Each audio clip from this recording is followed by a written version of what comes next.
Usuhuba wetu uendelee kwa jina la Simulizi na Sauti. Mimi ni Franki Kashonde, karibu tuwe pamoja. Kanisa la Glory of Christ Tanzania Church maarufu kama Kanisa la Ufufuo na Uzima limefungua kesi Mahakama Kuu Kanda ya Dodoma likiomba amri ya muda ya kuondoa zuio lililowekwa na serikali ya Jamhuri ya Muungano wa Tanzania dhidi ya kuendelea kwa shughuli zake za kidini, huku likiripoti takriban maaskofu 500 wamefika kusikiliza kesi hiyo.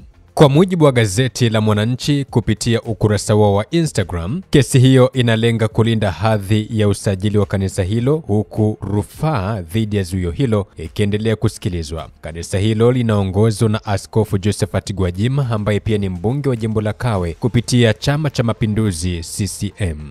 Mamlaka za serikali zilifunga kanisa hilo kwa madai kwamba linaendesha shughuli kinyume na masharti ya leseni ya usajili wake. Taarifa iliyotolewa na mamlaka, baadhi ya shughuli zinazofanyika ndani ya kanisa hilo zimeelezwa kuwa ni za kisasa kupita kiasi na hazilingani na malengo ya asili ya taasisi hiyo kama ilivyosajiliwa. Kupitia kwa wakili wake Peter Kibatala, kanisa hilo limewasilisha shauri namba 13189 la mwaka 2025 dhidi ya mkuu wa serikali, dhidi ya mkuu wa jeshi la polisi IGP, mwanasheria mkuu wa serikali na msajili wa taasisi za kiraia. Katika shauri hilo, Glory of Christ Tanzania Church inaiomba mahakama kutoa amri ya muda itakayoruhusu kuendelea kwa ibada na shughuli nyingine za kidini hadi pale rufaa iliyowasilishwa kupinga hatua ya serikali kufungia kanisa hilo itakaposikilizwa rasmi. Hii ni Simulizi na Sauti. Mimi ni Franki Kashonde.